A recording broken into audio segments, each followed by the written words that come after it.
Hello, everyone, and welcome to Talk to the Internet, a podcast that we do occasionally.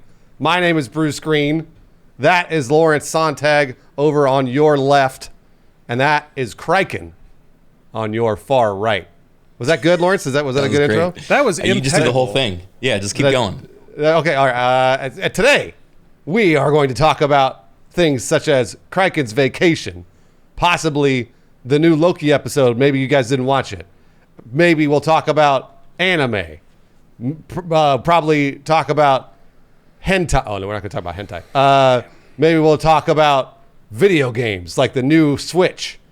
Yeah. And also Assassin's Creed. And maybe we'll talk about art, YouTube, Twitch, and we already talked about hot tubs. So no hot tubs this time around. Talk to the internet. Specifically, hot tubs are off the menu. Number 52? Is it 52, 53? I think it's 52, 50. yeah. 52. Yeah, did I do it? You Was that good? slammed it, Bruce. That was a slammed tomahawk it. jam. Holy crap. Wow. Woo! I'll take it. Best in the biz. Oh, speaking of hentai, very brief mention. Can you believe that there's a porn game that does not have cloud saves? I had to reinstall Windows, and now I have to start over. Wait, which porn game were you playing that did not have cloud saves? Subverse? Oh, yes. Yeah, I've heard of it. Yes, that's right. Luckily, you can skip most of the dialogue, but you still got to get through those shooting. Incredible. You got to get through the video game part, and I'm just like, Oh, Yeah. we hate those. Lawrence, Alas. let me tell you this. Every time I go, because I look at Steam pretty much every day. I look at like early access and things like that because I'm like, oh, what's new that I can play? And every day I have the same jump in excitement and then letdown, which is I look through the Steam early access category, like the top sellers, and then there's always like a Subverse or some other NSFW game. And I'm like, what is that sexy game? I'm gonna play that on Twitch right now. And then I look at it, it says NSFW, and I'm like, fucking shit. Can't play that. Every day I do the same thing, which is I go, oh, I'm going to play this game. Oh, man, I can't play that on Twitch. I got one for you.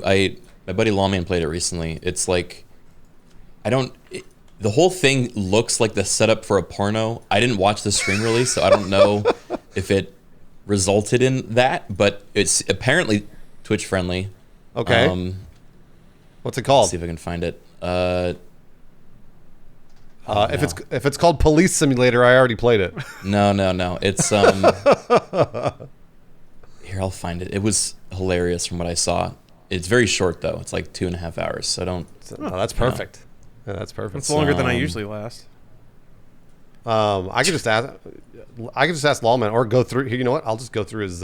I found it. It's Oh, you got it. Okay. it's a B&B game. You know, like one of those where it takes place and you're in an Airbnb essentially, and there's like a bunch of anime girls that are like, you know, around you and like flirting with you. What's the name of it? He for some reason his stream is just labeled just chatting. I don't know if he's. No, he's trying to hide it. He's trying to hide I it. guess so. I'm trying to. Absolutely. I'm gonna do some digging. All right, I'll find it. Wait, is it called Together B&B? Ooh, that might be it. Someone in chat seems to know. Yep, Trey, that is it. That is 100% it. Yes. The graphics are like, super. It looks like it's like made on the new Unreal, but the voice acting is like clearly done by a bunch of. This looks amazing. Yeah. Wait, it's called B&B. What is it called? Together B&B. Yeah. Together They've all got B&B. buck teeth. That's when you know you're in for a good time. Yeah, it's. You can tell a lot Whoa, was invested that is in the sexy. The Unreal demo. Goodness And gracious. the voice acting all definitely is very amateur. It seems like they just called up any of their local Swedish friends and had them just voice these characters. How dare you, Kraken? You know what? I bet you didn't know this. I'm a voice actor in that game. Really? Yeah, they called me up. I didn't know you did such a convincing Swedish accent, or a fake Swedish American accent. Very good. I also do a really good anime girl. So I Yeah, talk like let's hear it. this. Oh, whoops, my dress fell off. Yeah, that's Right? That's about It's right. pretty convincing, You're right? supposed to turn beet red in embarrassment and then stand shocked still in utter terror as an old man crawls on top of you. Bruce, They that's paid the me anime way. They paid me an exposure, guys. They paid me an exposure. Oof. Get it? Yeah, you were exposed for sure. Ugh. We move on. Yeah. I regret bringing this up. Let me allow me for the first time in my life to be the ripcord out of an uncomfortable topic. But I kind of miss the days when Steam didn't allow full adult material, because that mean like there was that weird window where games had to patch out the adult content or try to patch it in later and all that. But it was nice because you essentially got to play really explicit games, but with all the explicit stuff cut out. So it was like watching a porn without the porn, which is really funny. So that was a fun window, but sadly it's not there anymore. The only other way I've intersected with that is I remember I was playing like Witcher 3 and it was Valentine's Day and I was like, ooh, let's get some like some spicy mods in here. And it turns out it is shockingly impossible to find like sexy lingerie mod. No, it's all just giant boobs and vagine. And there was one for Geralt who had with like a giant dick. But there's no just like playfully sexy mods. It's just all the way in. It's all full on. Yeah. Oh, by the way, speaking of which, this podcast is brought to you by NordVPN. We'll talk about that later. Hopefully, now we're out of the porn section of the podcast. So. You'd think so. Speaking of risque mods, I mean, you keep bringing this up, Kraken. You keep talking about okay, it. this is where my this is the limits, right, of what I'm capable of embracing and talking about on a live show. But I have done plenty of research into the world of Oblivion and Skyrim mods, and pretty much anything in the Bethesda wheelhouse is Horntown population, the entire gamer population. But there are a couple that so there are two different instances that I've had where I've had close calls with porn mods on stream with like this world. One of them was for Oblivion. There's a fantastic combat overhaul mod that is like called, I think, Deadly Reflexes, where it actually changes the entire combat up. It makes it really engaging. There's like a slow-mo mode. You can like decapitate people, behead people. It's the same thing. You can cut off limbs, all sorts of stuff based on your swings and like all sorts of stuff. And so the mod's great, but it's really old. And for some reason, the last version of it that was uploaded to any sort of like modding website included a full-on nude mesh for men that is just always on. And so I installed this and I'm playing with it on stream, and someone in my comments is like, hey, did you check taking your clothes off? Because I'm pretty sure your ass is out. And I'm like, okay, no. Okay, look at you trying to get me, calling my ass out. It's clear you're just trying to make me look like a fool. Here, I'll show you. And I take off my pants in the game, and it's just bare ass on screen. I'm like, whoa! Oh, wow. I hide it, and I have to manually go in and delete the mesh for the male genitalia, and then like it. Oh God! So that was one of them. That was a close call. And the second one was there's like a ton of companion mods for Skyrim that are all like meant to be like romantic followers that, they travel with you and fall in love with you, and then you sleep with them in like, the inn in Whiterun or some shit. And it's so funny because their voice acting is like so needlessly horny. So I have these companions with me, but I'm just playing Skyrim like normal, and we're like fighting like, I don't know, spiders, and she walks up and she's like, oh my lord, you are so strong. Like, please quiet down. We're fighting for our lives. You're in the middle of a fight. Yeah. It's a lot of fun if you can manage to skirt around, the actual porn part. Man, that sounds great. I got to get myself into that world now that I've just played Skyrim for the first time. Oh yeah, I saw that. How'd that go? It was awesome. Man, it was so awesome. Like I knew I'd love it because it felt to me. So Fallout 3 was a big deal for me. I played Fallout 3 a ton. And then I think Skyrim was their next release after that, I want to say. Mm-hmm. And so I knew Skyrim was going to be a game I loved. I just never got a chance to sit down and play it because I wanted to invest some time into it and just never did. So the 24-hour stream was awesome. And actually, by the end of that 24-hour stream, my time was up, and I just kept playing. Like I was just like, fuck it, I'll just play for a few more minutes. Like I was tired, but I was like, I'm having a good time. So that's great. Yeah, I mean, it's. Is it safe to say that's one of the greatest video games of all time? Is that safe to say? I don't know. Sure. Definitely, a lot of people wouldn't agree, but I do think it came out like at a really important time and was like a it's still kind of the go-to for a lot of people for like a great open world RPG experience. So I saw Lawrence frown. I'm not a Skyrim fan. I know you're not. Yeah, no, I know you're not. But you tell me why, Lawrence, because I'm interested to hear. Well, I mean, what Kryken was saying about that mod that revamps the combat had me extremely interested, because to me, like, I tried multiple kinds of combat and none of them were interesting in Skyrim. At least it was either like skill did not make the difference pretty much any of the time. Either you had the gear and enough cheese wheels in your backpack to kill something, or you didn't, and there wasn't really any in between. So like my inputs to the game didn't matter much, either in combat or like the stories I didn't find them that interesting. It was all like MMO tier, like quest design. Not a knock, but I'd been playing like single player RPGs on the PC that had done that and better for years. Right. So just it's like everything about it is kind of a 7 out of 10. Which is fine. I will say that like the things that it does right is it was a revolution in like removing friction from the video game process. So the things that like I want in a game, most people don't, and I acknowledge that. Like I want to go into a cave and get killed by a skeleton warrior and figure out how to beat him. But most people just want to go into a cave, see a skeleton warrior, hit it in the head until it's dead, and then get its loot, and then leave the cave, and then go to another cave that has a skeleton warrior that's gold.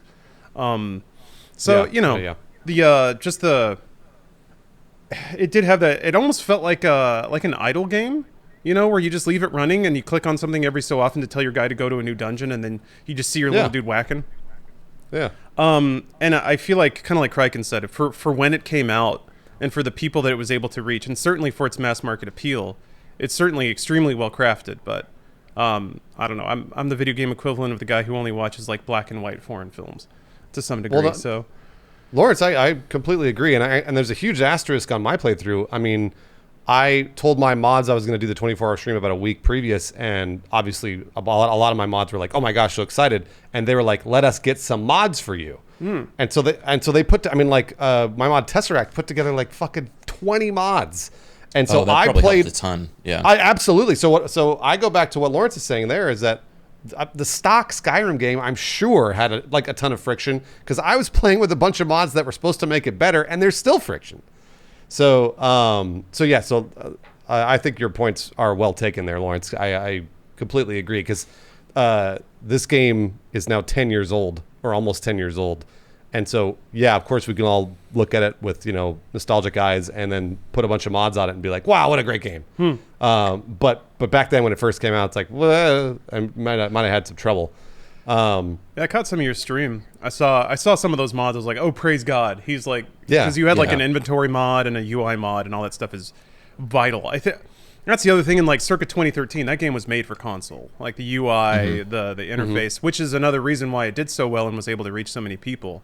But I'm a dork over here on PC, and having to use like radial menus and like giant text for everything. I mean, the mods we were using make it more of a PC RPG, but at launch I was just like, bleh. I don't know. I feel like, and again, mods have certainly gone a long way into fixing this, but I remember in 2013 everyone was like, "Oh my gosh, it looks so great! It's so immersive." I didn't think it looked that good either. But then again, I was like, I don't know. I was burned out on Crysis already when it comes to like big open environments that look incredible and are very explorable. That's the latent PC gamer energy of you. Yeah. No, it's the same with me. I mean, like all the mods that I have installed on it for the run through now that I'm playing, it looks great, but that's not what it looked like when it came out. Yeah, like totally. I ran it stock. And that's the Skyrim Special Edition, by the way. So even then, it's been improved. Sure. Just stock on Steam over the course of the few years. So it isn't the game that it was at launch, which is cool that they've improved it and fixed it throughout the time. But when it released, I'm sure people were not like, this is a great game, but they weren't like, this is one of the greatest games of all time. It may have cemented its legacy over the course of 10 years now. So. I don't know.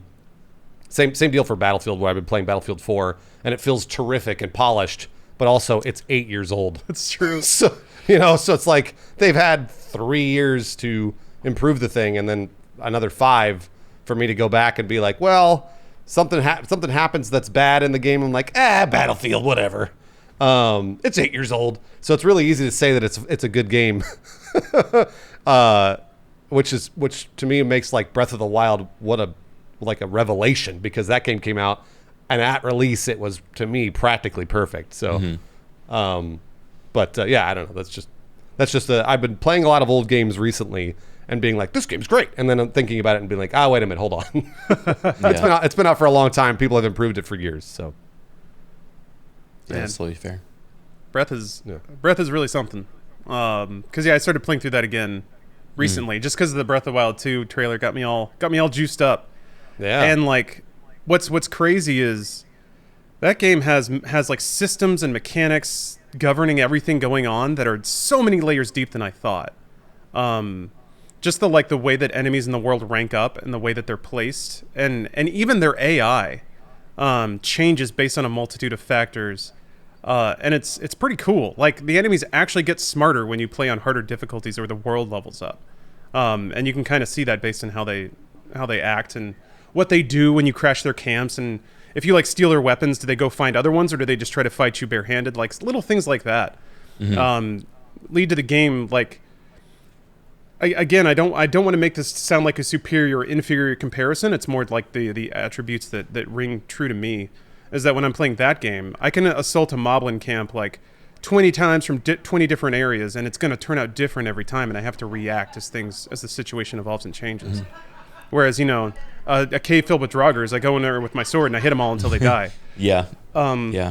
So, it's almost like that, like Borderlands feel, where you can just get baked off your gourd and have a great time, because it's not going to throw really complicated mechanics at you that you can't really. And it also, like, at the end of a long day, if you're stressed out and you don't want a bunch of goddamn moblins outthinking you and dropping a rock on your head, I get it. There's 100% like a time and a place for that, and I have come over my what's the word, pretension. I used to think Skyrim was bad. Now I think it's extremely well made, just not for me. Yeah, that's a good development. It's good character development. Yeah, I respect that.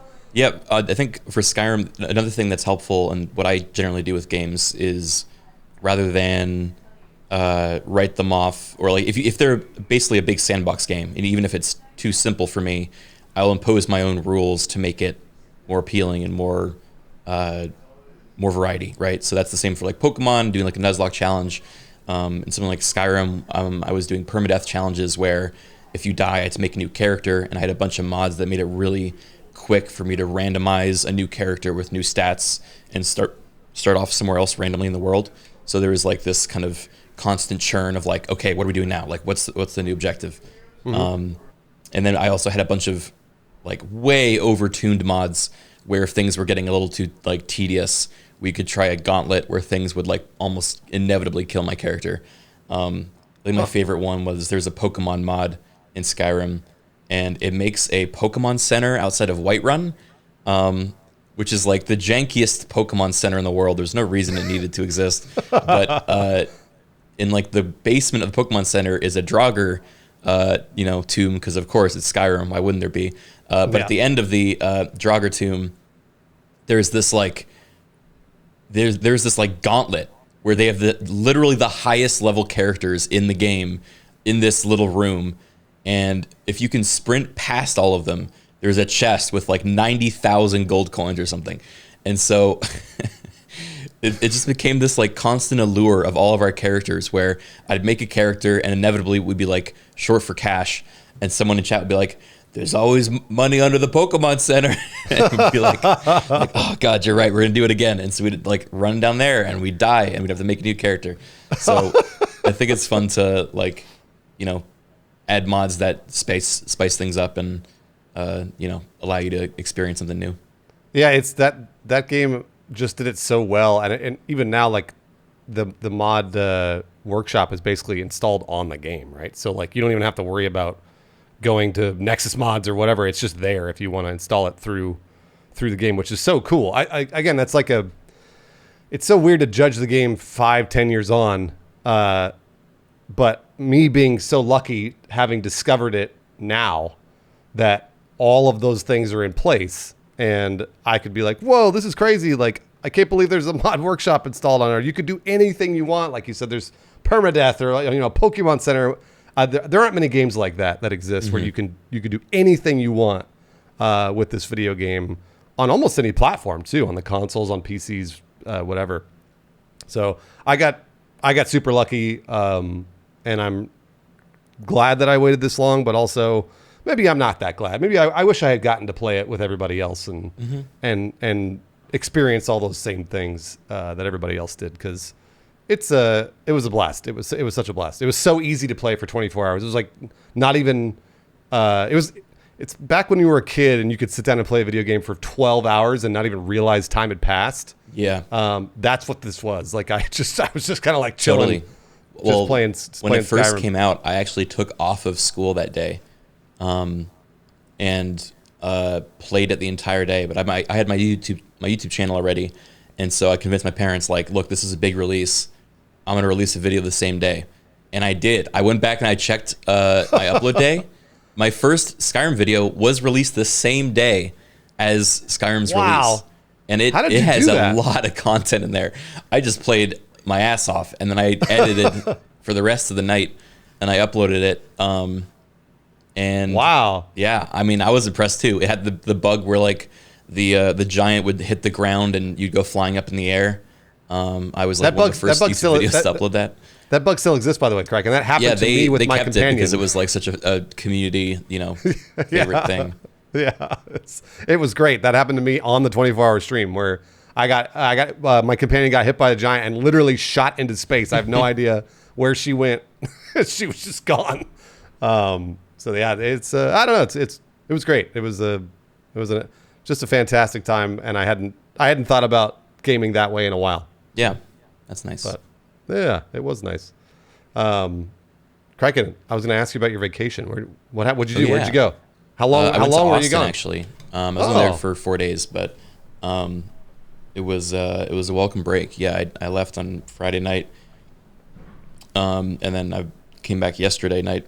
But it was pretty cool. We were there for the 4th, visiting some college friends and their family who has a house out there. So we're able to kind of like get that home cooked meal stuff and enjoy the 4th of July with a bunch of Texans who know how to celebrate it well. And yeah, it was nice. It felt very nostalgic, like an earlier period of my life. So I liked it a lot. Did you go down to Crazy 6th Street? We walked through it on the 4th. Okay. All right. Good. Yeah. I think I saw the bar that we went to together when you were like passing us tequila shots. I think it was you and Alex. No, that was Couch Shop. Yeah, we were doing tequila shots with Couch Shop. This was like RTX 2017, possibly. Yeah, something like that. Yeah. I saw a bunch of those places we went to, and so that was nostalgic too. We went through there. Stopped at like Rainy Street, which is like the Rainy's awesome. Rainy's great. Yeah. So yeah, it was nice. It's weird how little of an effect COVID seems to have at that point. I mean, I guess people are mostly vaccinated and are coming out, and like Texas doesn't really have any laws around masks. Yeah. But as a fully vaccinated person, like I felt comfortable going out there. Mm-hmm. But I could it was very surreal. It really felt like, we had made it to the other side and everyone was like celebrating the best they could. That's good. But really it was nice. Lawrence knows I'm not crazy about Austin because I've been to Austin. I want to say hundreds of times. Yeah, I know you have. But there are honestly some really good spots. Rainy Street's one of my favorites, actually. I'm a big fan of Rainy, and also Sixth Street. Like I've been going to Austin since 2012, and I've been a lot of places in the world, not a lot, but let's say a good amount. And the drunkest I've ever seen any human being ever is in Austin, Texas. More than once. Really? More than once. No, absolutely. Like that 6th Street is fucking wild. And it has been for as long as I've been going. So that is always a sight to see for me, to go see what people are doing out in Texas. Yeah, it was a little weird. So I don't know if we want to we can drop this topic if we don't want to go into it on this podcast. But there's a recent law passed in Texas that means, by their governor, that allows anyone to carry firearms without a license. Oh, really? Yeah, geez, you can just have them, and it's your your Texan right. Yeah. And that's led to over the time that we were there, I think 2 different shootings on 6th Street, both just between like basically kids, like, you know, people that were like 15, 16 at this like, you know, younger bar over like just personal disputes because they all have guns and they just feel they're entitled to like use them. So Use them, yeah. yeah, it was that was a little freaky. So we kind of hurried past 6th because we didn't want to stick around for that scene. But Yeah, that's great. I didn't know about that actually. That's crazy. that's spooky. That's just Somebody like Texas go ahead. bar meta in general. No, Lawrence is right. Yeah, Lawrence is right. It's, I mean, I didn't grow up in Austin. I grew up in more rural areas, but yeah, there's But like you were in Texas. To be clear, Lawrence grew up in Texas. So yeah, you I mean, it's not a deterrent in the way people think it is. So I'm not arguing in favor of it, because when people get drunk, they don't care or they don't consider that the other person has a gun too. But yes, when people get drunk, like if you're not an idiot, you recognize that every other drunk asshole in the bar might have a gun in their car or on their person. So like, I don't know. I was always one to de-escalate for that reason, because I've been in a place where guns get pulled, and it ruins the night. Not like that should be a meaningless statement, but like it's just like dudes being shitty, and then dudes escalate, and then I don't know, toxic masculinity and like gorilla chesting comes out, and then once a gun gets drawn, it's like fuck, man. Like it could have been fun. Somebody, even a bar fight can be fun. Like yeah, like an old bar fight. Like yeah, somebody gets knocked out, he gets up, he forgets what happened, and then like people go back to partying. I've seen that happen. But once once a gun comes out, nope, party's over. And then like, God, it just sucks. It just really sucks.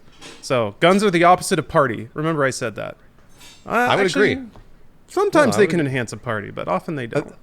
I mean, like, Lawrence. I guess what I was going to say is You're not shooting at anyone. You're just shooting. Yeah, I was going to say, yeah, if you're shooting into like a hill out in your backyard of 3 square miles or whatever, then yeah, whatever. That's your American right. Go do it. But not in a bar. Like, come on. Like, there's no need for that. Yeah, I think the gorilla chest beating is a great example. It definitely feels like once you're put in a position where you've got to prove that you're harder than someone else, then that's the escalation that gets dangerous. And God, I just can't understand it. I'll never wrap my head around it. Stuff's deep. Yeah, man. People with absentee fathers and. Yeah, they have all kinds of like crazy, a mixture of toxic masculinity plus, emotional issues they've never dealt with. They get 5 light beers in and all these emotions start coming out, and that's the worst time to try to process anything. So yeah. You're absolutely right. It's just a descent. You can almost like feel it in the air when the temperature turns. Oh yeah, absolutely. I mean, that's Yeah, yeah, it sucks. You mentioned, Bruce, you mentioned something, which I saw some interest from chat, and I'd like to know, for each of us, what's the drunkest person you've ever seen? I'm glad you brought that up because I saw that comment too, and I wanted to answer it. So, the drunkest person I ever seen, what I mean by that is the drunkest in public. So, I've been to Vegas so many times. I've spent literally an entire week in Vegas, and I did that almost every year for a bunch of years because of CES. And you see people drunk in Vegas a lot. What you don't see are people, and look, again, I didn't see this in Vegas. I saw it in Austin more than once, where I'd see people passed out on a trash can in the middle of hundreds of people, just like he'd like fallen asleep at like 10 p.m. Just with eyes closed, gone, and like me genuinely worried about this person, like being like, oh shit, like does this person need to go to the hospital? Like that's how drunk they look, and that happens often in Austin, Texas, where I see people just passed out, and we're not talking homeless people. I'm talking like a 22-year-old who's going to college in Austin, because like that's where like, because I'm concerned for anybody, whether or not homeless or not, I'm concerned for anybody that's on the street passed out like that, because I've seen that in Los Angeles a lot. But generally it's the homeless community, whereas in Austin, Texas, it's a college kid. And I just don't see that very often anywhere else I go. And it just seems the party is strong there, and it always has been. So, I don't know. That's drunk to me. I don't know what's drunk to you, Lawrence. The drunkest in public. Let me think. I think the one that occurs to me. I mean, the person could still walk, so it wasn't like maybe there have been drunker, but it was in Austin, bizarrely. I can't remember what part of town I was in, but I was walking, like, this was in my poorer days, so I think I was in like a Motel 6. I was there for GDC, when they were doing GDC back then, writing up my sweet blog coverage for my sweet online websites that nobody read. But those were good days. Anyway, I'd gone out that night because I was like, well, I got $20. That's enough to get fucked up in Austin. So I went to like some bars and stuff. And when I was walking on the way back, kind of like how, I think I told this story before, but there was a guy just kind of leaning on the wall, just kind of vibing on the night. And I was on the other side of the street. And I saw the dude just leaning there, and I was like, oh, you know, whatever, that dude's feeling it. But then somebody was just like kind of shambling up the sidewalk. And I kind of got like weird vibes from him. Like I had already seen the shambling guy kind of make eye contact with the wall leaning guy. And there was just something about his like demeanor and his like posture that said to me like, this dude's going to start some shit. I don't know how I knew that, but it's like, I'm drunker than you. No, I'm drunker than you. Something like that. It was just like this weird, yeah, he just, sometimes you can tell kind of that thing with like dudes and when they don't know how to process stuff. You can tell when somebody's trying to get in a fight. And bizarrely, sometimes you can tell when somebody's trying to get in a fight and lose. Like some people just want to get beat up. It's very weird. Anyway, so this dude shambling up to wall leaning guy, and I'm kind of like, oh fuck, I can kind of tell this is gonna be something. So I'm on the other side of the street. I just kind of stop and wait for a second, and then like the dude like kind of talks to him. He kind of shoves him, and then he just full on swings at him. This dude that he just rolled up to on the street, and then the guy who was leaning on the wall does the most perfect like wraps him up, like cuts a leg out from under him, takes him down to the ground, and just like gives him like 3 really good bashes, and then just kind of stands up, the drunk guy on the ground who just got the shit pummeled out of him, just kind of rolls around a bit, slowly gets back to his feet, claps the dude on the shoulder that just punched him in the face on the ground, and then starts stumbling down the road again. It's like, nice one, man. Pretty much. And then the guy on the wall just went back to leaning on the wall again. And yeah, I mean, Lawrence is right. He just wanted to get beat up. I think so. And he got handled. He picked the perfect person. The perfect, like that person dispensed exactly the right amount of beatdown. Yeah, just enough to, send him on his way, but not like leave any permanent injury or something. Yeah, black eye, broken nose maybe. Yeah. But that dude, I think he probably had no memory of that the next morning. Yeah, Tornado, you're probably right. He probably woke up with a bruised face and like just sore as hell and be like, oh, what a hangover. But yeah, I think that dude might be the drunkest person I've ever met or seen, I think. That's pretty good. Aside from myself in the mirror. I think I've gotten more drunk than anyone I've ever known. I've been trying to think of any examples that don't also involve me getting drunk, and it's very hard. Because I feel like if I'm ever seeing someone that drunk, I'm also drunk, and therefore I'm not the best judge of how drunk they are, right? Or, like some gray area of all that. I think if I had to pick one, it would probably be I was in England visiting some friends, and we were doing like the pub crawl thing that everyone does, and there was like some like chavvy dude who was like stumbling down the street with his bros and like hears my voice and my accent, and he's like, oh, where you from? And he like gets like he just like clings onto me, and he's like, what are you doing out here? And he was like just really on me, and I'm like trying to, I'm also a bit drunk, but like I can tell this is much more energy than I was ready for. And so I'm like trying to, I don't remember how I handled it, to be honest. I think my other friends came to my rescue, and we like, sidestepped him for the most part, or like de-escalated. I think we distracted him with pizza. That was it. One of them had a box of pizza that we were carrying, and we like offered him a pizza, and he's like, oh, and he like went after the pizza, and we like kept going. There's definitely a few of those. Usually when traveling, I feel like I've come across some very drunk people. I think like Prague, I met a couple. like clubs that I'd gone to, but usually not like full on like throw themselves around you without any warning. There was a good story we had. Actually, Lawrence might remember this. This was we went to Gamescom. I think it was. Was it Gamescom? No. It was EGLX or whatever the fuck it's called. Yeah, EGX, the Eurogamer. Yeah. Way back in 2014, we crowdfunded it with Inside Gaming. We went to London, and there was a guy passed out right outside of our hotel room on the stairs. I don't know if you remember that. Yeah, there was a guy who like clearly had like tried to get to his hotel room, couldn't, and like it was the interior stairwell leading up to like various floors of the hotel. Just close he enough. Was so close. He was out so on close. The stairs. Dude, he like was on so the close. stairs, not on a landing, on the stairs. No. Yeah, right, dead center of the stairs. Yeah. And I took a picture of it and then tweeted Andrew WK because I knew he'd love that stuff. And he retweeted me, and I was like, "This is party." I was like, "Yeah, it is. Hell yeah!" So I'm glad he made it inside the hotel. At least he was inside. That's good. I even remember the tweet. He was like, multi-pressure point application party on the stairs because the dude was passed out on all the steps. Andrew WK is the coolest. Yeah, he is. That reminded me, actually, I think Captain Savrige in your chat, Lawrence, just brought up Tokyo on a Saturday evening is prime time for super drunk people. That was actually the drunkest person I ever met. I was in Tokyo for 2 days with Brett Hundley from Couch Shop and who else? God, it was for like a Sekiro thing, and we were in Tokyo for like 2 days. No one ever says Sevrege correctly. I'm sorry, I don't know how to pronounce your name. Sverige? Who knows? Sverige or Sverige? Sverige. So anyone listening to this podcast can correct us.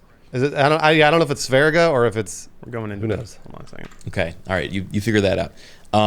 Wait a minute. We were in wait a place minute in Tokyo. Wait, it just means Sweden. Oh, it means Sweden. Sverige. Sverige. How does it sound? I don't know if I can play it through to the Discord column. You don't have to. Just repeat it to us, Lawrence. What is it? Sverige. Sverige. Sverige. Captain Sverige. Captain Sverige. Sverige. Okay. Got it. Okay. Anyway, we were in a place in Tokyo called Golden Guy. I don't know if you've ever been there. Oh, yeah.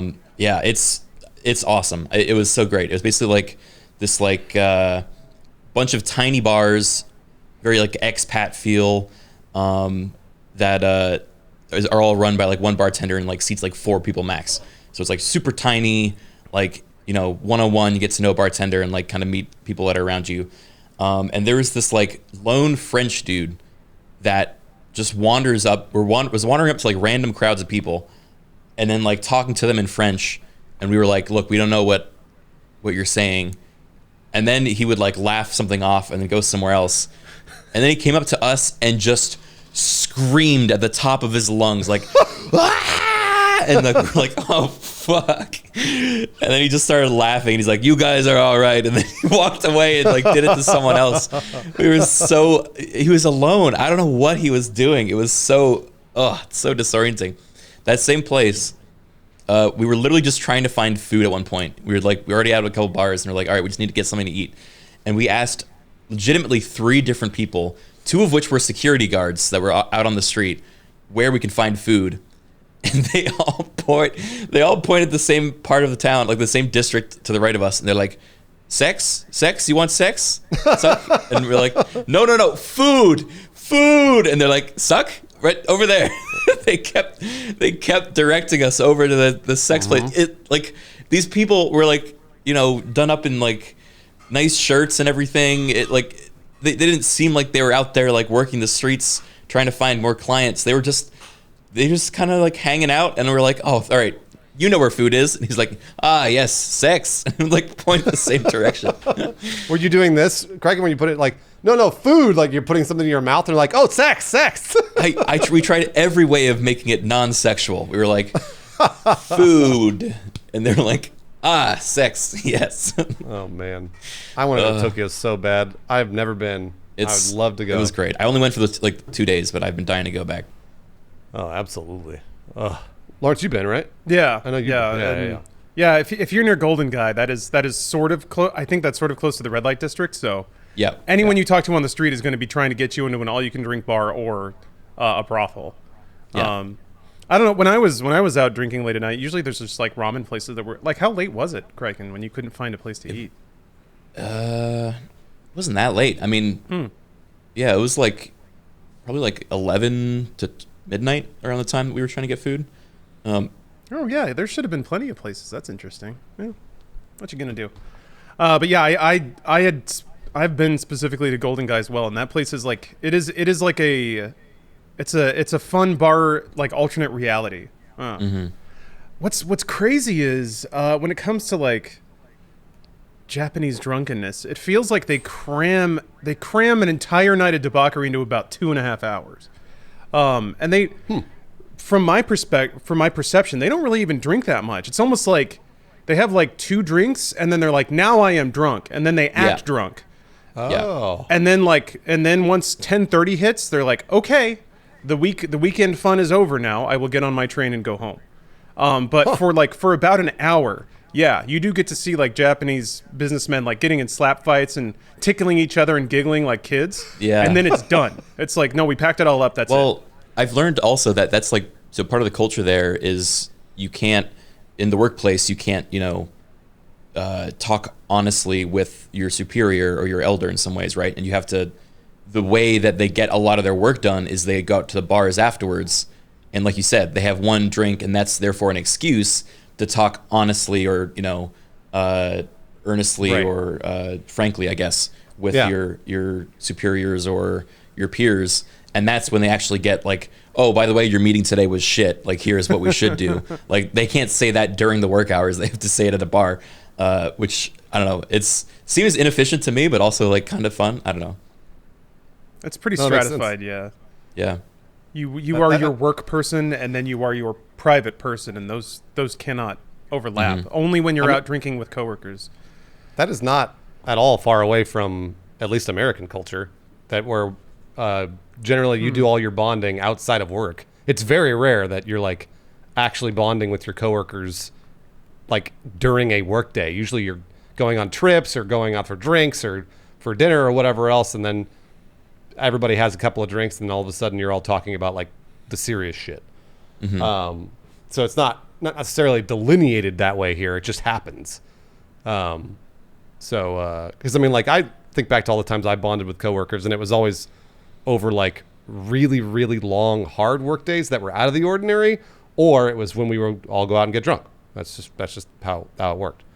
And I think it's probably the same for everything, for friends or a love relationship or whatever. I feel like you're going to do that bonding around bad times or around times where things are different rather than just the same old. So, yeah, I don't know. Sounds familiar to to a culture that I've been part of for a long time.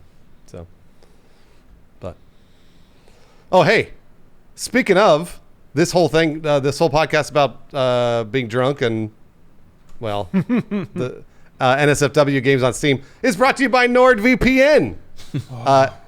If you go to nordvpn.com/talk2internet, right now you can get a 2-year plan plus 4 months free for $3.18 a month.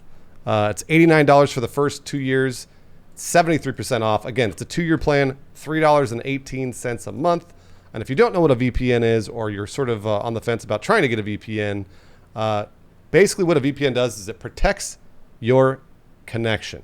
It routes your internet connection through other servers around the world, so you're doing more anonymous browsing than if you were just browsing straight from your IP at home through your cable internet or whatever other ISP you're using. NordVPN's super easy to use. You just install it. It's literally a one-click thing. You click it, you click the power button, it turns on. It routes your connection up to 5,200 servers in 59 countries. You can find a server near you if you want it to be a faster speed, or again, in a faraway location if you want more content. Because sometimes you can watch like region-locked stuff on Netflix or Hulu or whatever, and if you route your connection through a server out in the UK, then you could watch Netflix UK. NordVPN is definitely one of the fastest VPNs out there. They use a bunch of different technology to actually make it fast. It's called NordLynx. It's a next generation VPN tunneling solution based on the WireGuard protocol.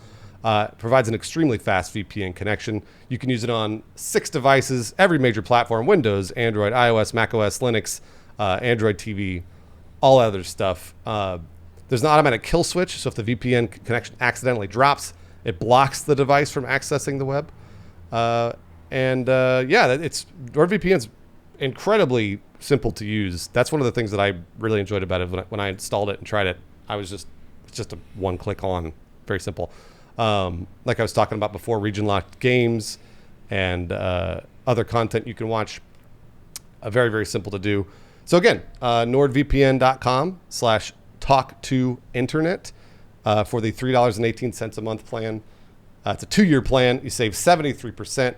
You get 4 months free. The price has actually gone down since we talked about this a month ago. And NordVPN sponsors this podcast, so they make this podcast possible. So feel free to use the command NordVPN in my chat. Lawrence, what's the command in your chat? It's just Nord. Nord. Okay. Exclamation point. Nord in Lawrence's chat. If you want to click that link, or you can use the coupon code TALK2INTERNET on NordVPN.com. So thanks again, NordVPN, for sponsoring Talk to the Internet. Thank you, Nord. Thank you, as always. It's a fun word. As always. It is a fun word. Did you go with the Stormcloaks in Skyrim? Guess what, Lawrence? I didn't pick anybody. Ooh. I didn't pick a vampire. I didn't pick a werewolf. I didn't pick a Stormcloak. I didn't pick the Thieves Guild. Wait, what did you do all day then? What do you mean what I do all day? I walked around, killed dragons, dog. What do you do all day? All the side quests. You got to pick someone. So the goal of my 24-hour stream was to get through the main quest line. So beat the game, basically. And I got through the main quest line. Yeah, no, I did it. I thought you had to pick somebody to beat the main story. Do you not? I did not. Oh, no. Never mind. It was really interesting because a lot of people that were watching, there's a specific cinematic. I mean, spoilers, whatever. It's 10 years old, but specific cinematic where you're negotiating a treaty between the Stormcloaks and I think it's the Empire. Is it the Empire? Is that right? I was neutral. So they would look at me as like the Dragonborn and be like, Dragonborn, what do you think? And I'd be like, I side with the Stormcloaks on this one. And I'd be like, I side with the Empire on this one. A lot of people in my chat were like, we've never seen this because we picked one or the other. That's cool. Yeah. So it was kind of interesting because people kept saying, you have to pick one. And I didn't have to pick one. I don't know if Lawrence, have you ever finished the main quest line? No. I learned some dragon shouts. I was playing, I don't know, there was some moment where I did a quest, and in virtue of doing that quest, it made an entire town like aggro against me, and I had like 4 quests to turn in that town. And I think that was actually the last time I was like, okay, I'm done with Skyrim, because like it didn't, I don't know, it didn't warn me, and also I didn't care about the story. I mean, the setting of like a freshly conquered nation is a really interesting one. Of like, well, do you try to keep your old culture and all that alive? Do you try to find a way to merge that, or do you just give it up? You're like, well, these are the changing of the tides. One flag for another. I'm still going to live my life here. I don't know. There's a lot of interesting questions there. I think Witcher 3 also kind of bounced off a lot of that stuff. So I was interested in the concepts of it, but the execution didn't really grab me. And then there were enough quests that just full on bugged out, or I was like, okay. I can't even play in the way kind of like Kraken, like you were saying. I was trying to play in my way. I wanted to do this like Conan the Barbarian sort of thing. I guess Bruce, kind of like what you're talking about, is somebody who's just sort of outside the system, solving problems with their own brand of know-how and low IQ. But no, it didn't work out that way. The game had other plans, and a lot of bugs and stuff basically kept me from finishing a bunch of quests, and I was just like, I'm not invested enough to like reload a save from 4 hours ago to try to navigate around all that. How was the story? Did you like it? I mean, I thought it was fun. Yeah, it was. It gets really Norse at the end, like extremely Norse. Again, spoilers, but you like basically you go to I don't think they call it Valhalla, but fuck, what's the name of it? They basically go to like an after, Sovngarde. That's what it is, yeah. And you arrive, and all the other people that fought off Alduin are there because they were dead, but now you fight alongside their spirits as a spirit to fight Alduin in, what was it, Sovngarde, you say? Sovngarde, yeah. And it was cool. It was like it felt very much like Thor, like the movie Thor, where like, because like all the the sky is like a really cool aurora borealis, and it's very, very Norse. Reminds me a lot of a more aggressive God of War type of thing. But it's cool. It was fun. It was, again, nobody ever did that, what I did. I just wanted to try it. I was just excited to get through the main quest line, so I did. But why don't we like Alduin? Why is Alduin bad? Alduin, he's the hungry dragon. Oh yeah, he's the dragon that like he's always killing people and bringing down nations and stuff, and like he gets teleported through time with the Elder Scroll, and because that was the only way they couldn't kill him. They banished him, and they had to banish him with an Elder Scroll, and they basically banished him like through time, and then wait, hold on. Go ahead, please. Forward or backward? I don't remember. I'm going to be honest with you. I don't remember. I never got that far. I did I did like 3 of the main quests. Yeah. I got my first dragon shout, and I'm like, all right, I get it. And I went off and became a fucking vampire, thief, like assassin, everything else. So to me, it felt like they had banished him to like a parallel universe, sort of. And like with the Elder Scroll. They banished him forward to your time? Wait, so they're literally like, here's our current problem. We're going to put him over there. Yeah. No, that's you're right. a problem for future generations. They'll have better swords and magic then. They'll have machine guns. That is exactly correct. Yeah, because like I remember in the story they say that they're like, why would you do this? Why would you give this problem to us? And that's what happened. So then you end up fighting alongside the ghosts of the people that died in the past to Alduin, and you banish Alduin forever. You kill him, I think, maybe. It's forever, like another 100 years till Skyrim 3? I don't know. Or, yeah, until he comes back to Skyrim 2. Skyrim 3. I'm sure he's going to come back. They skip the whole Skyrim, but he'll be back for the 3rd one. Yeah, but it's fun. It was the voice acting is kind of ridiculous and hilarious, and like I love the voice acting. I know everyone's like, there's only like 5 voice actors. I love it that way.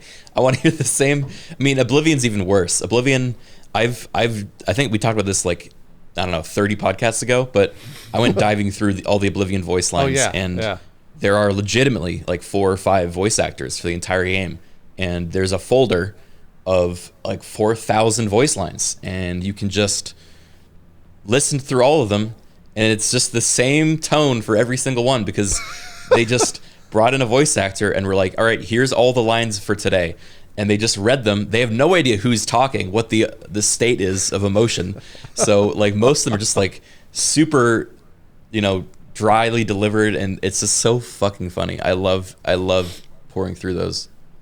Yeah, it's all really like, again, I don't know how they do it. It's this really derpy magic where it looks so stupid and sounds so stupid, but you don't care.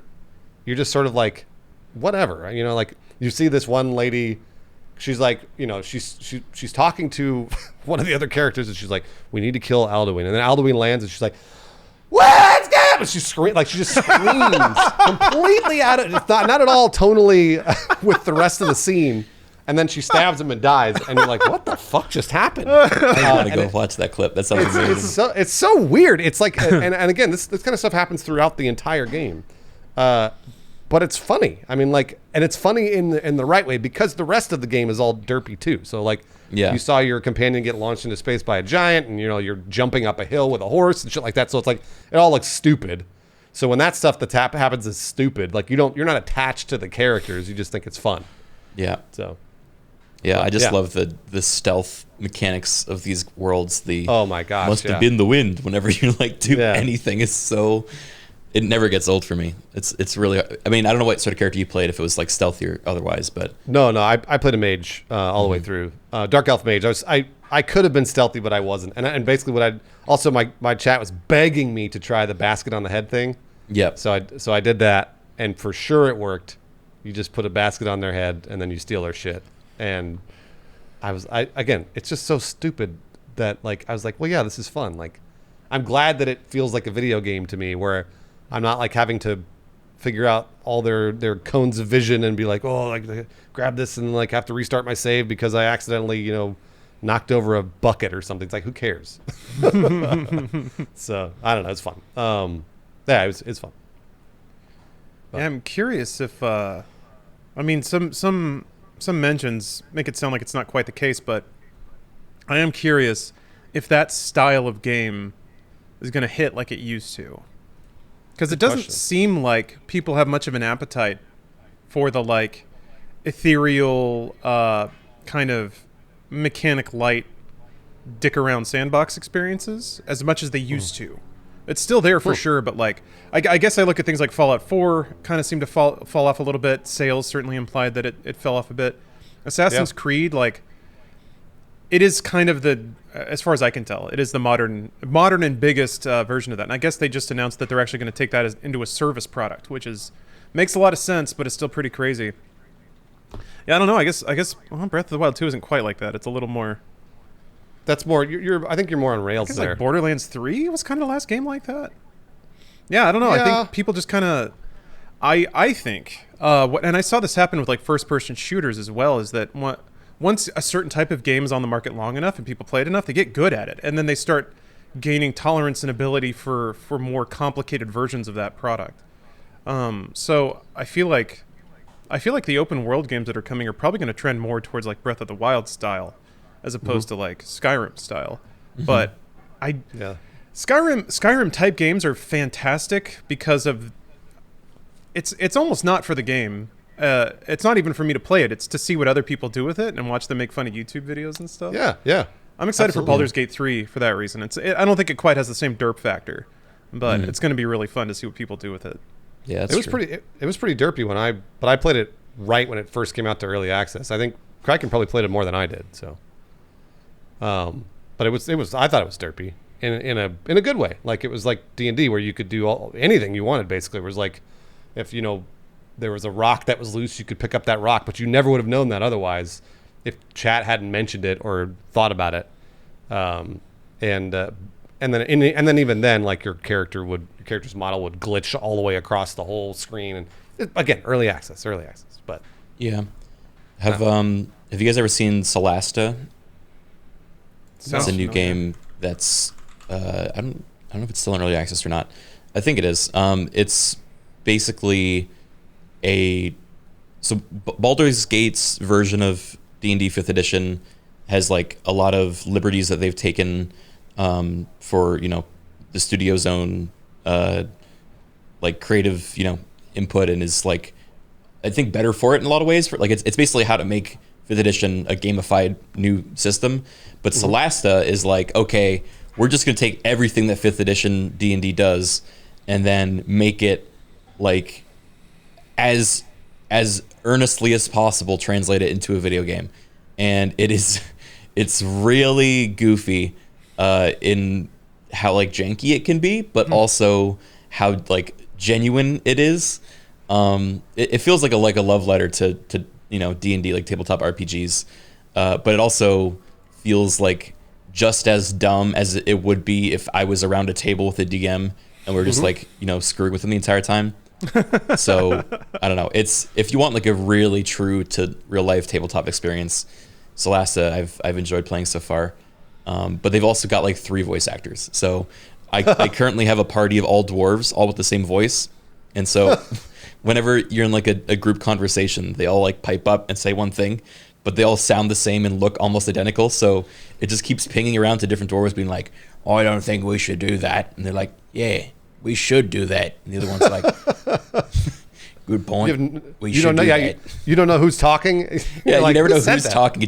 And they're, for whatever reason, they didn't build enough time in like the pausing between people's dialogues. Like there's no natural pauses of people like talking, so it just keeps cutting to each person being like, yeah, no, I don't think that's a good idea. That's a great idea. And like just it's constantly cutting between everyone. It's pretty funny. It's definitely got that like Skyrim jank. It's such a man. I always go back and forth with what I guess you're talking about, Kraken, and also Lawrence. I just don't, because I played Last of Us 2, played Last of Us as well, and I like those are meant to be really heavy, serious games with a very directed narrative, very purposeful, deliberate narrative, and it doesn't get me. Like I know that it's actually written very well, it's acted very well, it's emotion. I mean, the game itself is honestly, it truly is a work of art. I just didn't like it, and to me, maybe it's because it's a video game, and so like when video game things happen in that video game, it immediately pulls me out of that story right away, and then I go like, oh yeah, that's right, I'm playing a video game. So then it takes me away from the immersion. Whereas Skyrim knows it's a video game. It knows that dumb things are going to happen. So then when it throws a story at you, it's like, who cares? Whatever. You know, like I could take it seriously or not. It's up to me. And I'm constantly waffling between, because it's so hard to find that perfect mix. And I think God of War did it best for me. The most recent God of War, where the story really resonated with me. It's a fantastic story, but also it's a video game, and you realize it's a video game. I'm not going to spoil what happens, but halfway through the game, it turns into a different game, and you're like, whoa, that's cool. Like that's right. It knows it's a video game. So it's a really interesting dichotomy for me that I have not yet resolved for myself. I couldn't tell you how many video games have stories that are super. I could count on one hand how many games I actually like the story for, which it's, you know, Half-Life Alyx, Half-Life 1 and 2, God of War, most recently Resident Evil Village. I thought the story was really fun and stupid, but also a video game and cool. Like I was, you know, like I was kind of into it. But there are not many other video games that I love for the story. And I noticed that when they really ham-fist it and they go, or not ham-fist, when they really go hard on like, this is going to be a serious narrative and you're going to have to think about it, then I'm like, but also Joel just fell on a ladder for 10 seconds and died. Like what? So I don't know. I'm not sure. Well, Bruce, I would venture that one of the contributing reasons that most video game stories don't grab you is because most video games are poorly written. I would agree. Yeah.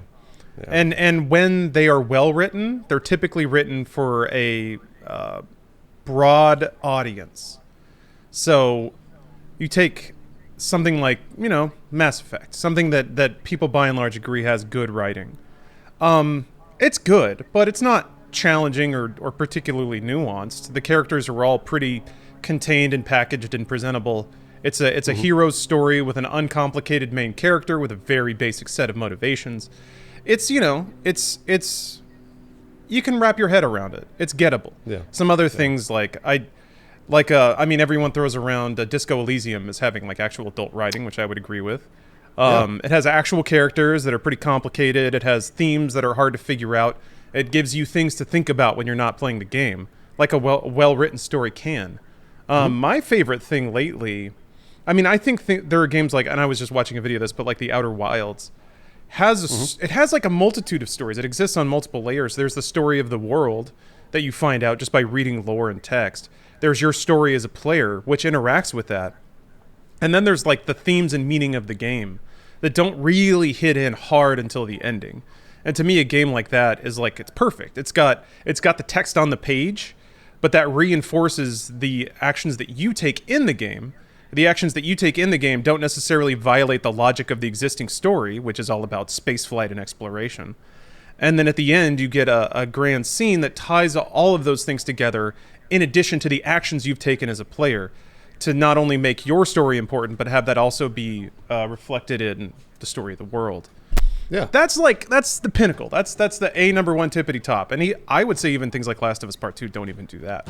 Sort of. I mean, you're talking about Outer Wilds, right? Sorry, I missed Outer Wilds. Yeah, Outer Wilds. Yeah. That was the best story in a video game I've ever heard. Man, I got to play it. I only played a few hours. I never sat down. I know you guys rave about it, so I got to play it. It's definitely one of those games where you'll get more out of it the more you put into it, but it's definitely, it doesn't hold your hand, and that's like part of the appeal of it, I think, is that it's all open world from the beginning, and there's like no direct like quest objective, go here. It's like literally your own curiosity, and then you put it together the pieces of a puzzle, and then once you feel like you get it, a new piece will arrive, and you're like, wait a minute, I was close, but actually because of this, and you kind of evaluate your hypothesis. It feels very much like a scientific method sort of game, but the ending makes it all worth it. So they're really good. Oh, sorry, Lawrence. Go ahead. I don't want to distract because this might be another topic, but in terms of like storytelling in games, I've been playing Cruelty Squad, and that's really something. What was that? It is basically like it is visually violent. It is not good to look at on purpose. It looks like like shitty MySpace pages threw up all over it. All right. Yeah. Oh gosh, if you watch the loop, so you've been fired from your job, but then somebody re-enrolled you in Cruelty Squad, which is essentially assassination by app, and then you get contracted by like the dark rich cabal that runs the world to go around and assassinate various figures. The assassinations take place in Hotline Miami Ugly is a really good way to describe it. But all the levels are these like, it is super basic sandbox, but it is still kind of sandbox. You're in like this giant level that's sort of this surrealist version of commercial areas, a neighborhood, a mall or something like that. And you have to sneak in and kill like a CEO of a company that is has discovered ways to like purify water, and they're like, we got to kill him because we're selling water. It's that sort of thing. But there's a whole ton of like, the level design is what really makes it an incredible experience, because you have to shoot these people, but the levels are really wide and big and have like secret passages everywhere. So it's got that Deus Ex feel of having to stack up boxes to get an event, to get like the sniper angle on somebody, so you can just shoot them and leave.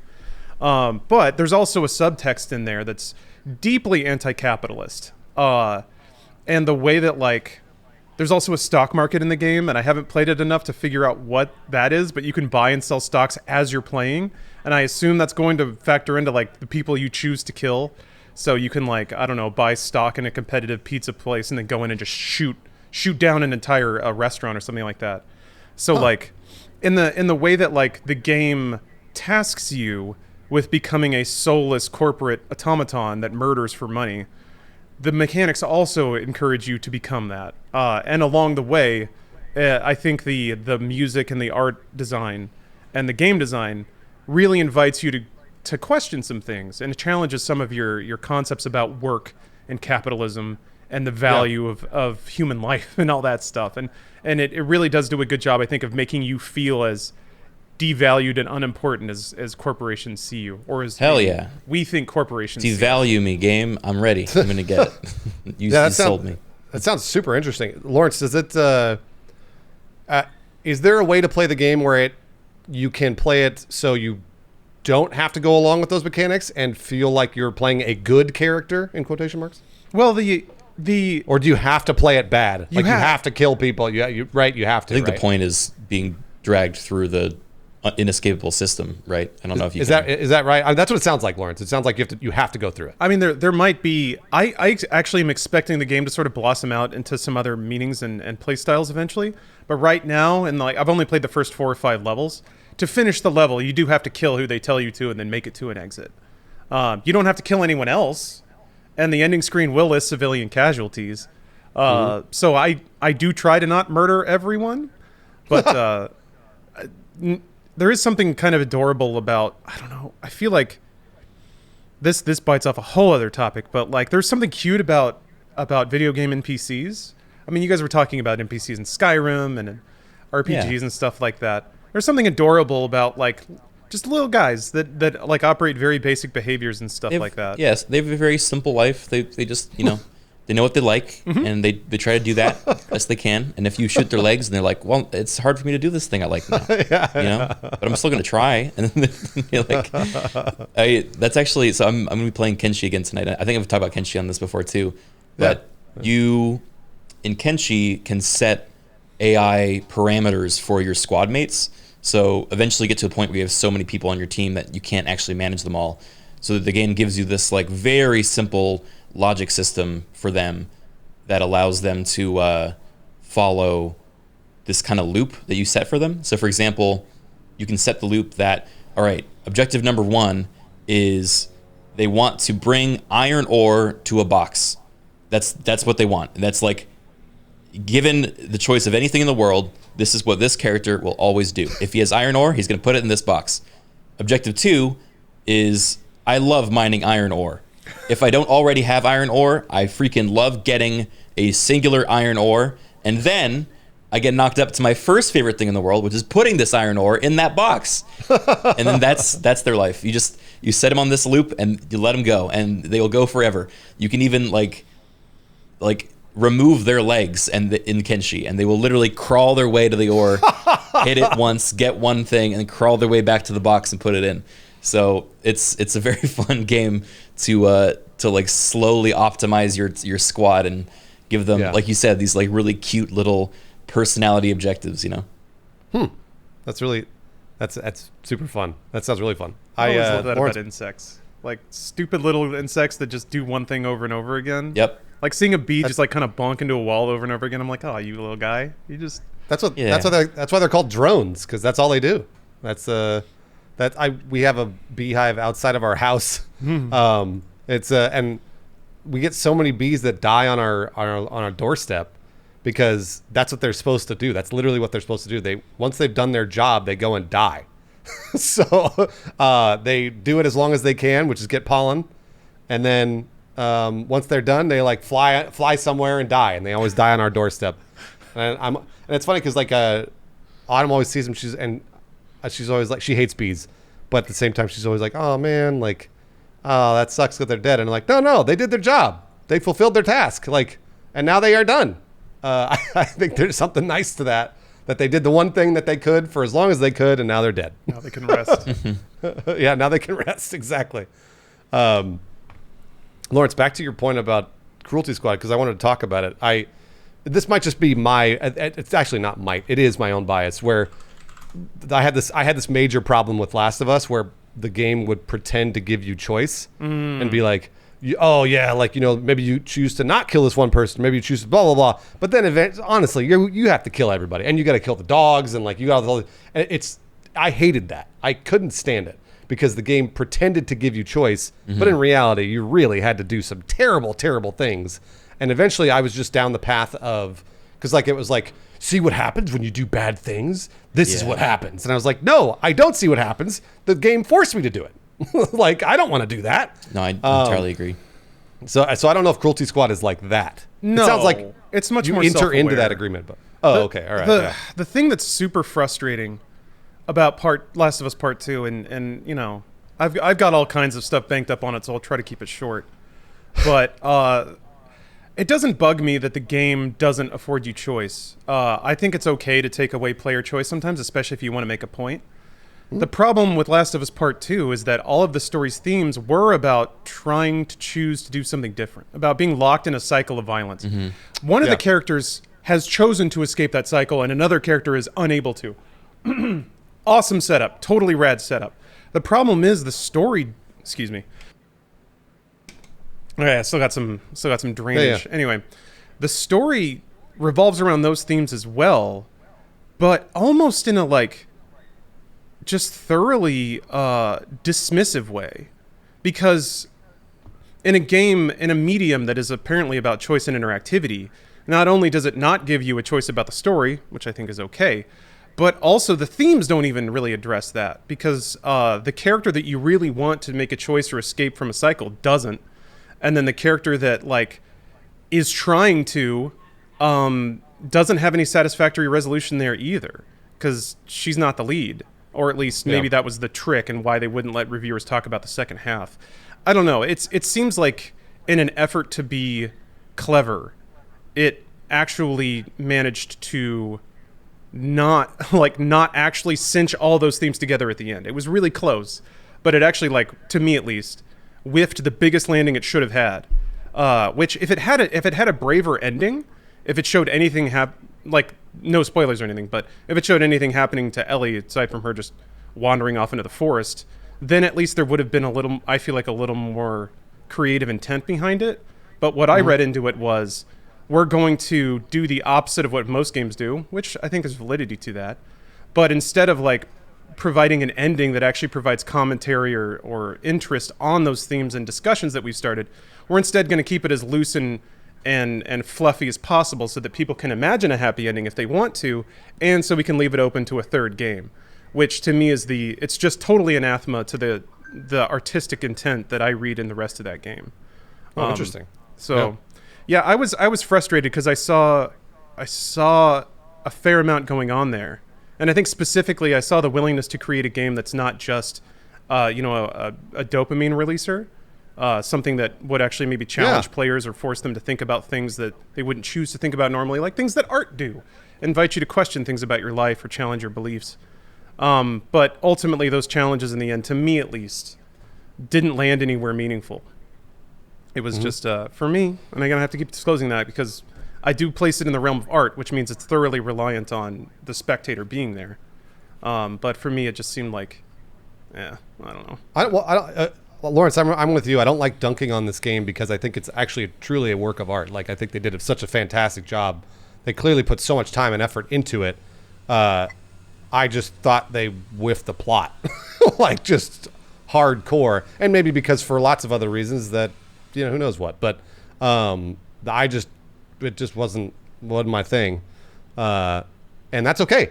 That's all right. I think that there are lots of other examples of a story that can teach you that lesson they were trying to teach you, but much better. Maybe not in a video game format. But I had this conversation with my chat a few days ago about like anime, because people would talk about like, why is there so many anime filler episodes? It's like, that's character development. I was like, what? No. Hey, come on, you've seen a movie that's 2 hours, has fantastic character development, and it was only 2 hours. I didn't have to watch 4 hours of 20-minute episodes to get the same character development. So it's like there are better examples of it in a video game, though. In the video game medium, I don't know. I'm not sure that there is. For the I guess the moral of the story in Last of Us Part 2. I'm not sure. I don't know. That's just the way I was thinking about it. I think Abby shows a lot of character development over the course of the game. I think Ellie is a fascinating character. Like, that's the other thing too, and like characters developing and going through an arc. Those are like part of what are typically more packaged stories. They're ones we like to hear, not necessarily ones that are maybe more gritty, realistic, or human. So I'm okay with like characters not going through an arc or ending a narrative in a better state than they started it. But like the story has those beats, but uses them in strange ways. Bruce, I've thought about it a lot. I didn't need the game to have a happy ending. I just needed the game to have an ending that at least put a capstone on the themes they were putting in front of me. Correct. And it didn't. To me, like that was and I hate to say this because I want to leave room for me just not understanding what they were going for. But to me, it does kind of read as cowardice of like, you built up all these things and all these heavy ideas, and you drove it to a point that was going to like make a statement about all the themes and questions you've asked, and then you bailed out of it. The ending was a total bailout for me. Correct. I don't think you played it, right? Nope. Yeah. That's what I thought. It's kind of an interest. I don't know. It's like the game's it's like 25 hours long. It's really long. So it turns me off usually. I'm not like. Yeah, it's very, very long. Last of Us Part 1 is not. I actually think Part 1 you could get through, and it has whether or not you like the ending, has a much more self-contained story that I think is probably worth playing. Part 2, woof. Yeah, and Part 1, it bit off uncomfortable topics. It didn't have a crowd pleaser of an ending, but I think, and that's I think another example of a game where the main character ends not necessarily better than where they started, but they did go through an arc, and it was a believable and human arc. So it wasn't necessarily the happiest ending, but the character decisions made sense, and to that degree, I actually really like the game. But yeah, Captain is correct. Last of Us 1 is much less fun to actually play. That's what sucks. Last of Us 2 is a great video game most of the time. And then there's a story, which doesn't pair well with it, I don't think. But No, it's frustrating too because every single person that contributed to that game did an amazing job. The tech, absolutely, like the tech is outrageous. When you're Absolutely. playing against humans, the sandbox stuff there is great. I don't know, Kraken, do you have any interest in games like that? Games that might challenge you? Narratively speaking. I think I like games that have I mean, like the one that you're describing, like it has a pretty clear something to say, right? And then the whole game is set up to deliver on this message. I'm interested in those, especially if the gameplay is still fun and it like marries the gameplay with the message. I think if I'm participating and like discovering the point of the game from playing it and not just having it handed to me in cutscenes or dialogue, then I'm a lot more likely to like the game. I think the problem I've had with games like The Last of Us, or that have made me less likely to just up and play them, is it feels like from a distance it's I mean, maybe the first one's more like this, like what I'm describing, and like the kind of bleak nature of the world is reinforced through the gameplay, and therefore it marries with the cutscenes and the story a bit better. But it just seems it's like really dense, and it is. You have to get through all of it to really appreciate it. And I don't want to have to finish a game to be happy that I played it. If that makes sense. You bring up a fantastic point, and I've started doing this because people. This is a number one excuse that I see so often, which is you didn't watch enough of it or you didn't play enough of it. So I'm like, all right, I'm going to do all of it. So I do. And I'm not doing it like because I'm trying to spite you, or I'm not doing it because I'm not hate watching it. I truly want the thing to get better. So like with the same with, JoJo's Bizarre Adventure or other anime that I've watched where people are like, no, it gets better. And I'm like, okay, I'm going to keep doing it. I'm going to keep watching it. And I did the same with Last of Us Part 2. Like halfway through that game, I was like, no, absolutely not. No. And they're like, no, keep playing it. Like, you got it. So I did. And I truly always, I go into most content with the same, actually no, I go into all content with the same attitude, which is I want it to be great. I want it to be something that makes me think. I want it to be something that I have a transcendent experience. And obviously it doesn't happen 90% of the time. It's just kind of fun to, play or watch or whatever. But I really truly am looking for that experience with everything that I do. So when I'm finishing Last of Us Part 2, or if I'm trying to finish JoJo's Bizarre Adventure, whatever, I really want the thing to get better. I want it to all sort of tie itself up. And so when it doesn't, I can at least say I watched all of it and got through it and criticize it. Because I've been thinking about, currently I'm trying to finish Hunter x Hunter, which is, I think it's like 150 episodes long or so, and I'm at 135. And I have been watching every episode of it. I'm just about to sit down, because usually it's my way of sort of decompressing at the end of the day is watching television. But I'm about to sit down and get a notepad and write down why every single episode is garbage. Like, I'm like, this is terrible. This is bad. Like, oh, there's this one little thing. This is kind of cool. But the rest of it, holy balls. And like, I'll get one out of every 6 episodes that's like, this is cool. The other 5 episodes are just like, fuck me. This is terrible. But like, do you keep going in that situation? I do. Bringing you more pain than happiness? It's not that it's bringing more pain. Actually, I'll also look at content in a weird way, and I have ever since I was a kid. I'm learning. So I'm learning why to me it is bad or why to me it is good. I'm not saying why content is bad or good objectively. I'm just saying for me, I'm learning what makes good or bad content. So when I'm watching it, I'm like, oh, okay, all right. I think I know why this is bad. Why a lot of people wouldn't like watching this. And I should be able to then recreate it in other content, or explain myself and my opinion better having watched that content and learning about it. Also, there's times that I've done this where I've watched something that I didn't like initially, and then I thought back to it a few years later and went, oh, that was cool. I actually really liked that. You know what? The more I think about it, the more I like it. That's very rare. That's very, very rare for me. But this is just something that I've been doing. I don't want to say the last 5 years or so, where I have heard I'm pretty sure it's a loud vocal minority saying that something is good. And I'm like, you got it. Let's go do it. Let's go watch it or play it.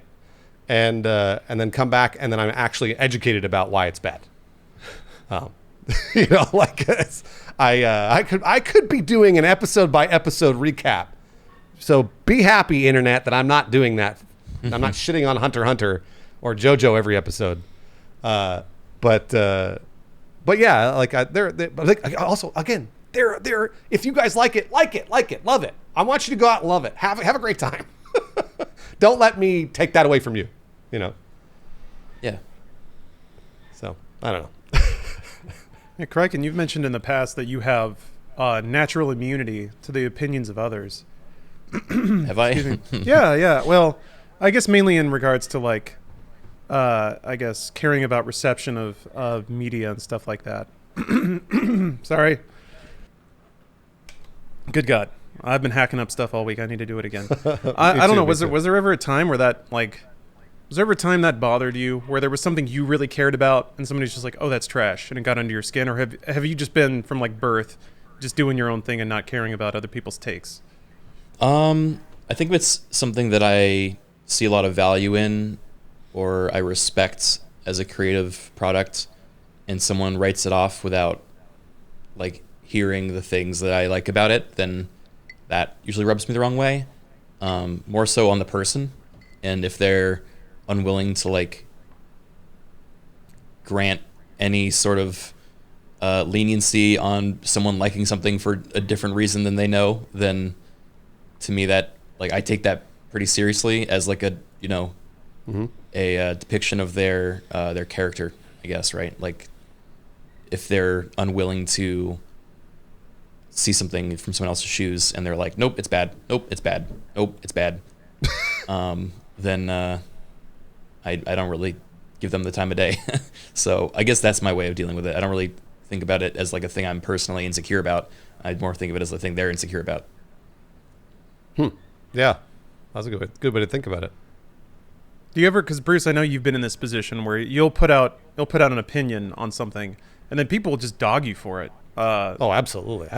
So Kraken, I'm curious. Do you run into that situation, or do you just not really put your takes out about pop culture or media that much? Yeah, I guess I genuinely don't share my takes on media all that much. In the case of, I guess here's a fun example was I remember sitting down with Bruce, I think it was on a podcast with you guys about the last Game of Thrones episode. Oh yeah, it's Game of Thrones. Oh, yeah. You were on that. And you were on that podcast, yeah. Although we were diametrically opposed in our opinions, it was interesting to hear what about it he enjoyed. And I think I left feeling a little more wise about that, a little more forgiving, just hearing from someone else, even if it didn't change my opinions, but it gave me a new perspective that I could appreciate. But I guess, yeah, when I'm representing myself in my own content, I usually don't harp too much on stuff that I either love or hate, unless I'm actively playing or watching a thing that I really like, and then I'll talk about the things that I like about it. But yeah, I generally don't I think force my opinions down anyone's throats. It's interesting to hear people talk about why they like something or why they don't like it. I just need someone to explain why. That's it. Not oh, it gets better, or oh no, it's great, you're wrong.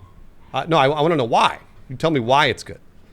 Because then maybe I can hear different perspectives. I'm definitely you two. I've talked to a number of times about different things, and I've heard your opinions.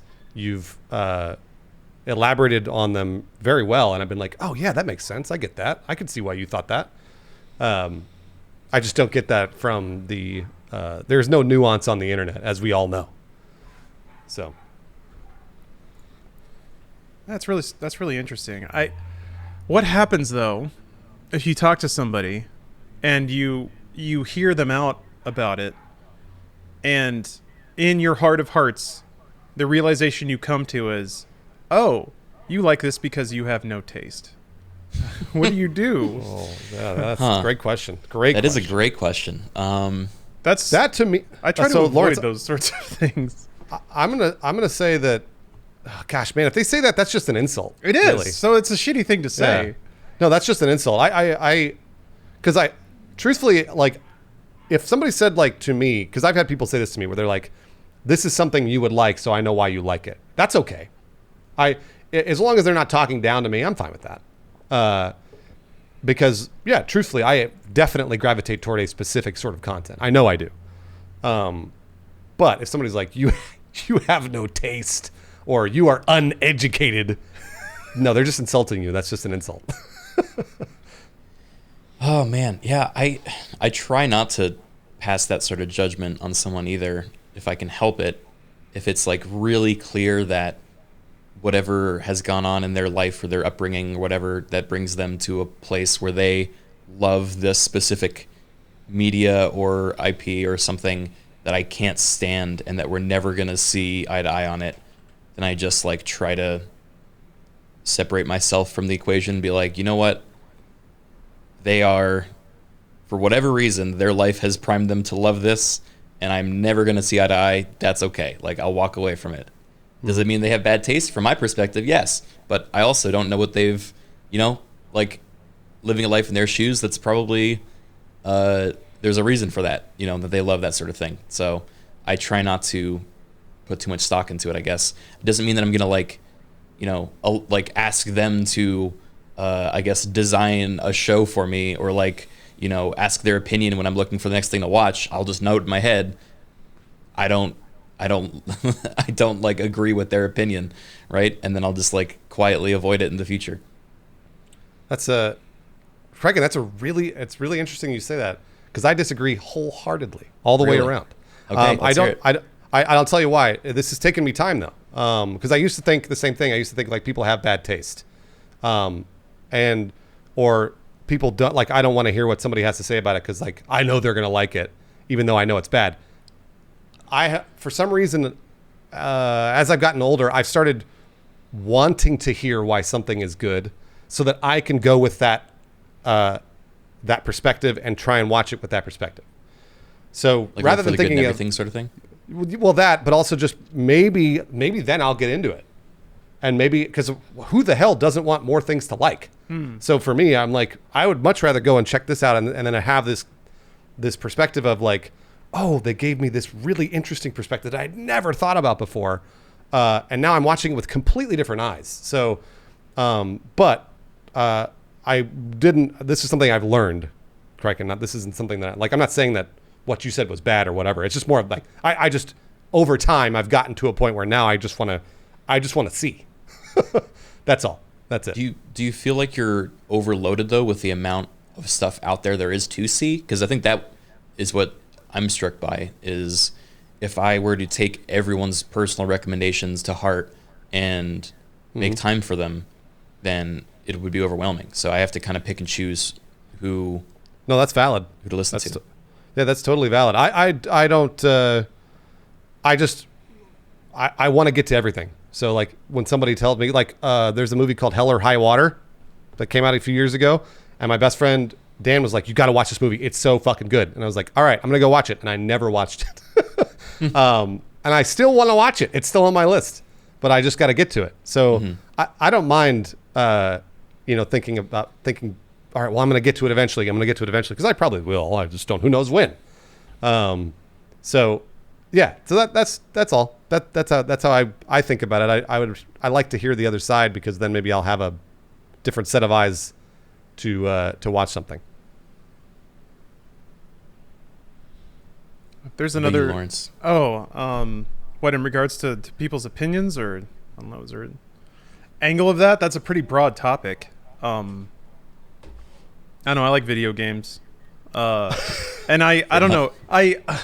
So when it comes to media, I found that like when we were working at Rooster Teeth, I found that a lot of the media I was choosing to ingest was either because it was for content, just so I'd have something to talk about, or for personal relationships. So I would have like media to discuss with friends and coworkers. And at a certain point I realized like all of this media that I'm taking in, none of it is really all that interesting. It's, you know, it's all variations on a theme, which is it's fine, and I want to be careful about this because I don't want to sound as pretentious as I could or have.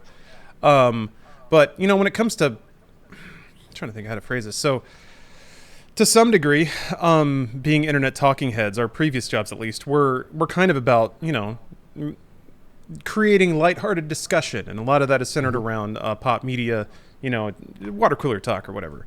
And it reminded me of just like when I was growing up in Texas and would go to work, if I didn't watch a football game, I'd have nothing to talk to people about. And I swear to God, 70% of the people that watched football only did it so they had things to talk to people about. Yeah.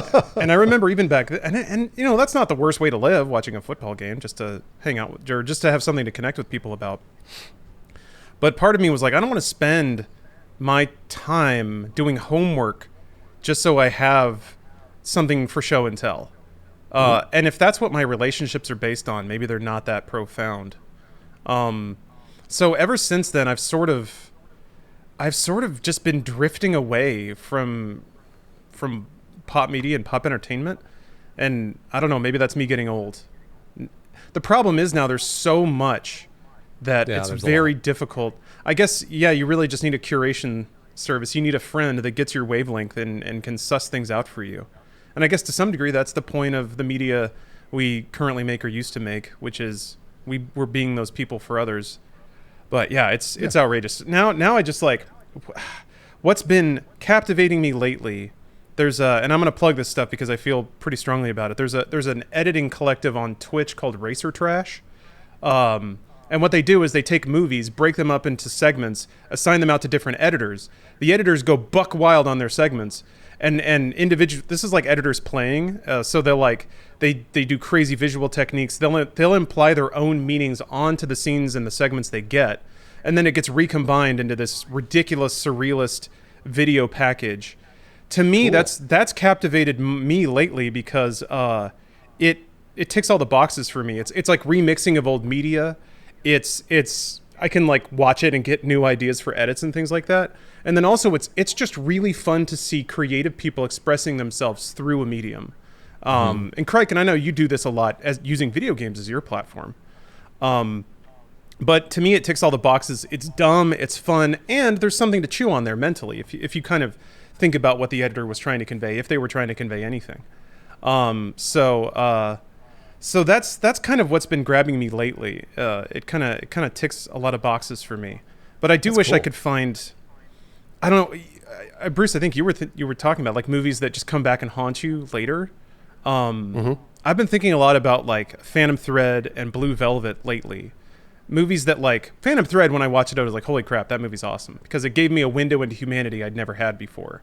Blue Velvet, the first time I watched it, I was like, wow, man, David Lynch is not a good director. Was like my first takeaway because I didn't think the editing was super good. I didn't think the like framing was very good. I didn't think the shots were very good. But man, like as the years go by and the more I think about that movie, the more I respect it because it really does give me plenty to think about. And the older I get too, I think the more I respect art that is not full. It's 3/4, and then you put in the last quarter yourself. Lynch very like the description. Yeah, Lynch very definitely makes films in that way, and the older I get and the more I want to explore, I think the less I want full, complete package narratives that give me everything on a little tray. You know, your Marvel movies or series or whatever. So I haven't really watched Loki because I don't have any faith that it's going to surprise or delight me. But maybe that's short-sighted, and that's where maybe Bruce or someone in chat can tell me, no, it actually does do something interesting and bring some new ideas, maybe. But that's cool. It kind of feels like we're like 3 different points on a spectrum, I guess, in how we like appreciate new stuff, right? You know, like Bruce's that of try everything, there's value in everything, you know, we just need to like find it and learn from it. Like Lawrence is the like you know, I know what I like and I know what I want, and so if I don't feel like it's going to give me something close to that, then I'm, you know, less likely to give it the time of day, versus like whatever the hell I am. I feel like it's somewhere in the middle. So you're in the middle. Yeah, you're in the middle. It's cool. I just like to hear everyone's different approaches. Well, and again, we got to wrap it up. We're definitely over time, but I think to your point, Craig, and all of us are friends and have been for years now. So when we disagree about stuff, it doesn't matter. Yeah. It's like, who cares? And this is something that's really important that I've been trying to reinforce. When I'm telling you that JoJo's bad and chat's like, like they're exploding, I'm like, guys, it's okay. You can still love it. You can still love it. It's not a big deal that I think it's bad and you think it's good. We can all be friends. We can all talk about our points of view. It's no big deal. It's subjective. I'm going to say the ultimate form of transcendence, and I call it that because it's the one that I think I've achieved, is knowing that something's bad and still enjoying it and not feeling the need to defend it. Mm-hmm. I'm not going to tell anyone that JoJo's is high art. Maybe parts of it. Slightly. But Slightly. Yeah, it's not something I'm going to recommend to everybody, and if somebody has a bad time watching it, I'm not about to tell them to hang in there until season 4. I guess season 3 is what people would say with JoJo's, but yeah, I love trash, racer trash. I don't know. And Bruce, kind of like what you were saying, kind of struck a chord with me, and I'm sorry. I promise I'll keep this quick. But you know how you say you like to watch stuff that's maybe outside of your wheelhouse because it teaches you about yourself. That's what trash does for me. That makes sense. I find it infinitely more fascinating to see what went wrong than to see everything go right. Because when everything goes right, you get to me, Force Awakens, Episode 7. That was a movie where everything went right. Everything went right. And I walked out of the film and I was like, that was fun. And I proceeded to not ever think about it ever again. But I've seen some trash films.